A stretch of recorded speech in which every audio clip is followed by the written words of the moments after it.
É um prazer estar mais uma vez com você através do Encontro com a Palavra. Hoje estamos aqui para mais um Encontro com a Palavra especial de Páscoa. É uma alegria para mim contar com sua participação neste programa. Estamos fazendo um pequeno intervalo na sequência dos nossos estudos para enfocar o ponto crucial que separa o cristianismo de todas as outras religiões do mundo: a esperança que encontramos na ressurreição dos mortos de Jesus Cristo. Leia estes textos bíblicos novamente, 1 Coríntios capítulo 15, versículos 1 a 6, e um texto parafraseado dos capítulos 4 e 5 de 2 Coríntios. E peça a Deus que o ajude a compreender a verdade contida neles. Tenho certeza que essa leitura pode transformar sua vida. Mudou, por exemplo, a vida de um dos presidentes americanos, John Adams, no início do século XIX. Ele estava atravessando a rua quando cruzou com um homem velhinho, muito doente, que atravessava a rua lentamente. Quando John Adams chegou do outro lado da rua, um amigo lhe cumprimentou. "Como vai, John Adams, nesta manhã?" E ele respondeu: "John Adams vai bem, mas a casa onde ele mora vai muito mal. Talvez até ele tenha que se mudar rapidamente. Mas John Adams vai muito bem. Obrigado." Temos aí embutido um conceito teológico. John Adams entendeu a verdade da ressurreição. Foi isso que Paulo ensinou ao falar sobre os valores eternos que constantemente Deus tenta nos dar no decorrer de nossas vidas. Nos capítulos 4 e 5 de 2 Coríntios, Paulo afirma que o eterno é mais valioso do que o temporal. Para muita gente, a vida é tudo e a eternidade é nada. Tem gente que acha que só se vive uma vez aqui na Terra e por isso é melhor aproveitar da melhor maneira possível. Pode ser que tudo se acabe por aqui mesmo, alguns dizem sempre isso, não é verdade? Por outro lado, alguns cristãos extremistas dizem: o que importa é a eternidade. Esta vida aqui não vale a pena. Ou não vale nada, muitos dizem. As Escrituras nos ensinam que a eternidade é tudo, e por isso esta vida é tudo também. A eternidade é o bem maior, e isso dá valor a esta vida. Sem a eternidade, esta vida temporal não teria significado nenhum.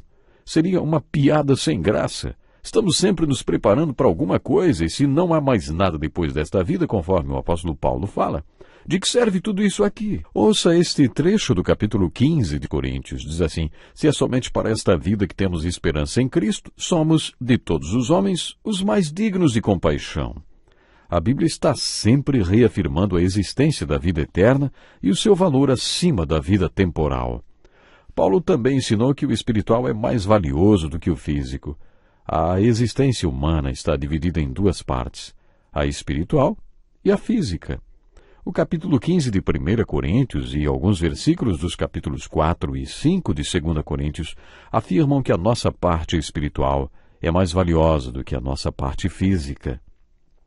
Permita-me parafrasear a descrição que a Bíblia faz da nossa parte física. Intitulei esse texto de um recipiente descartável. É isto que o nosso corpo é. Você sabe o que é um recipiente descartável? Imagine uma lata de refrigerante ou, enfim, um recipiente que você joga fora. É isto que a Bíblia afirma que o seu corpo é: um vaso terreno. Mas Paulo também fala no capítulo 5 de 2 Coríntios que este corpo é apenas uma habitação terrena que um dia vai se acabar, e aí iremos para a habitação eterna. Paulo ensina que um dia todos vamos nos reunir no céu e olharemos uns para os outros e diremos: ei, sabe de uma coisa? Somos todos passado. Pense nisso por um minuto. Dizem que na eternidade poderemos olhar para trás e ver toda a nossa história humana sob a perspectiva da eternidade. Veremos a história anterior ao nosso nascimento e consideraremos tudo como névoa. Acompanhe comigo o meu pensamento. Veremos como, num flashback, os anos 70, 80 e 90, que pareciam tão intensos e comparados com a eternidade, serão apenas como uma névoa. Esse é o tipo de perspectiva que Paulo está tentando nos dar. Nossa vida aqui na Terra é apenas uma pequena parte de tudo que temos para viver. É apenas um período que passaremos neste recipiente descartável. Agora é muito importante que você entenda o seguinte: apesar desta vida na Terra não ser a mais importante, é ela que vai determinar o tipo de eternidade que teremos. É por isso que, de acordo com as Escrituras, Podemos afirmar que a eternidade é tudo, e é por isso que a vida na Terra é tão importante, porque este curto período de vida é nossa oportunidade de nos prepararmos para a dimensão eterna, podendo afetar a qualidade da nossa eternidade. Portanto, as Escrituras dão uma lição sobre os valores eternos. O eterno é maior do que o temporal, o espiritual é mais valioso do que o físico. É por isso que Paulo diz que o invisível é mais valioso do que o visível. Assim, fixamos os olhos não naquilo que se vê, mas no que não se vê, pois o que se vê é transitório, mas o que não se vê é eterno. Por isso não devemos fixar nossos olhos nos problemas do nosso corpo, isto é, no que se vê. Aprenda a valorizar o que se não vê, porque o que se vê é temporal, e o que não se vê é eterno. Por isso aprenda a valorizar a sua parte eterna e invisível. Nessa passagem, Paulo está falando sobre o homem interior. Em algumas passagens, a Bíblia se refere ao homem interior e ao homem exterior. Todos temos o homem interior e o homem exterior. É óbvio que o que Paulo está dizendo é: o homem interior é mais valioso do que o homem exterior. Pode ser que você não saiba disso ou não se importe com isso, mas Deus se importa e Ele nunca perde a perspectiva do que é realmente importante. Paulo explica que é por isso que Deus permite todos os tipos de pressões sobre o homem exterior. Por isso não desanimamos. Embora exteriormente estejamos a desgastar-nos, interiormente estamos sendo renovados dia após dia, pois os nossos sofrimentos leves e momentâneos estão produzindo para nós uma glória eterna que pesa mais do que todos eles. Mesmo que nosso homem exterior fique perplexo com as coisas que nos acontecem, o homem interior não se desespera, não. Podemos experimentar a paz de Deus no meio das tempestades. Creio que o processo de aprendizagem consiste na passagem da ignorância inconsciente para a ignorância consciente. Isso é especialmente aplicável ao que é espiritual. Quanto mais caminho na vida cristã, mais percebo que passei da ignorância inconsciente para a ignorância consciente. Hoje tenho tanta consciência de tudo que não sei. No homem exterior, não temos esta consciência, por isso ficamos perplexos. Mas no homem interior, sempre somos persuadidos, afirma Paulo. Existe esta persuasão no homem interior por causa de Cristo que habita em nós. O homem exterior é perseguido, mas ao homem interior Deus dá esta convicção, ou seja, nunca o deixarei, nunca o abandonarei. Depois Paulo falou sobre o homem exterior ser abatido, mas o homem interior continuar perseverando. Por isso nos levantamos e continuamos andando. Paulo afirma que Deus permite a doença e os problemas no homem exterior para que o homem interior cresça, porque Deus sabe que o homem interior é mais valioso. Deus sabe que o eterno é mais precioso. Não sabemos, e mesmo quem sabe, às vezes esquece, não é verdade? E Deus tem seus métodos para nos lembrar, trabalhar nosso homem interior e nos moldar, preparando-nos para a eternidade. Você pode achar que pastores nunca ficam deprimidos, mas eu conversei com um pastor muito deprimido. Ele estava tão deprimido que não conseguia tirar nenhuma palavra das Escrituras para fazer um sermão. Num desses dias, ele decidiu sair para uma caminhada e passou pela construção de uma igreja. Ele não se conformava que estivesse passando por uma depressão.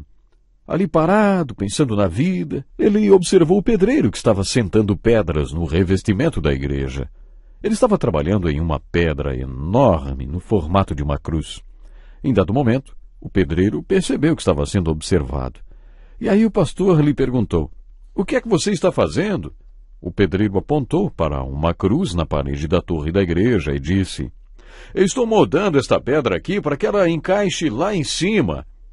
Aquele pastor saiu dali e orou: "Senhor, obrigado, porque eu sei que eu precisava ouvir isso mesmo."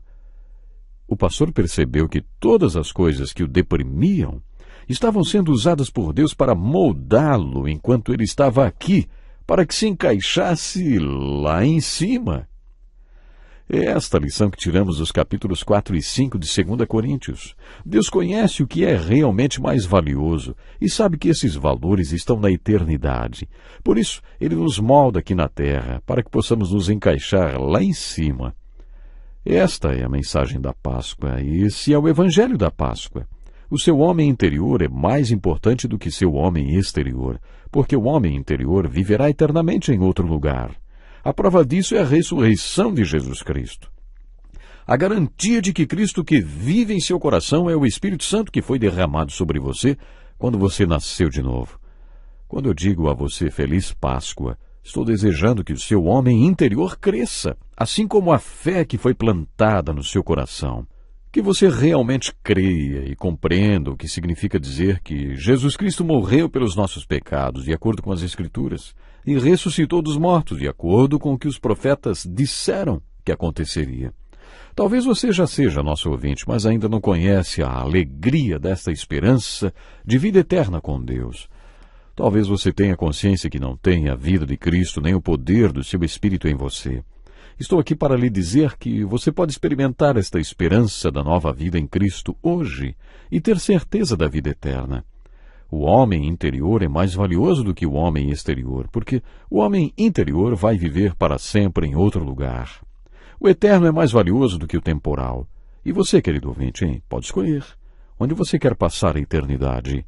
Com Deus vivendo eternamente em paz ou separado de Deus em morte e tormento eterno? Escolha a vida hoje.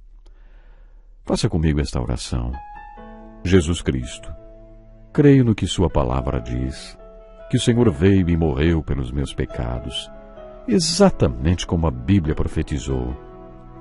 Creio que o Senhor levantou-se dentre os mortos, como disse que faria, provando que é Deus. Hoje eu escolho segui-lo. Ajude-me a segui-lo em fidelidade todos os dias. Obrigado pelo seu amor. Obrigado pela vida eterna de paz. Fortaleça o meu homem interior. Amém. Deus lhe abençoe grandemente. Alegre-se na esperança que temos por causa da ressurreição de Jesus. Até o próximo programa. Este é um estudo escrito pelo Dr. Dick Woodward, na voz do pastor Edson Bruno.